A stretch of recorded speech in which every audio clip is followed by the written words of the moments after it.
जोधपुर बागड़े गुरुवार को जोधपुर में राष्ट्रीय आयुर्वेद विश्वविद्यालय द्वारा आयोजित आयुर्वेदिक औषधि मानकीकरण चुनौतियां और समाधान विषयक अंतर्राष्ट्रीय संगोष्ठी में बोल रहे थे।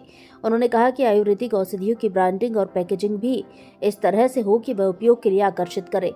उन्होंने इनके विपणन की कारगर नीति पर भी कार्य करने पर जोर दिया। राज्यपाल ने प्राचीन भारतीय आयुर्वेद ज्ञान की चर्चा करते हुए आत्रेय, चरक, सुश्रुत आदि द्वारा परिवर्तित चिकित्सा प्रणालियों के उपयोग और संभावनाओं पर कार्य करने पर जोर दिया। उन्होंने कहा कि हमारे आयुर्वेद के महान ज्ञान को सुनियोजित तरीके से देश से बाहर ले जाया गया। उस ज्ञान में कुछ हेर फेर कर उसे अपना बनाने के प्रयास निरंतर हुए। इसलिए यह जरूरी है कि जो उपलब्ध ज्ञान हमारा है, आयुर्वेद की दुर्लभ औषधियां हैं, उन्हें पेटेंट की दिशा में निरंतर कार्य हो।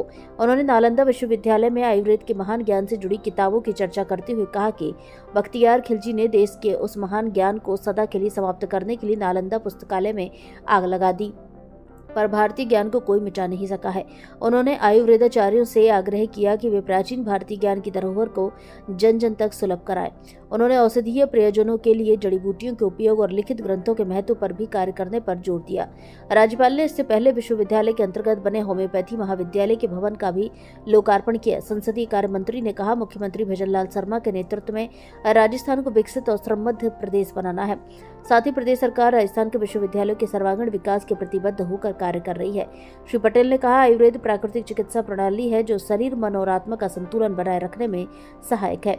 आयुर्वेद रोगों की रोकथाम और व्याधि के उपचार के रूप में संपूर्ण विश्व में लोकप्रिय है। उन्होंने औषधीय पादप आंख के आयुर्वेदिक गुणों के बारे में जानकारी दी।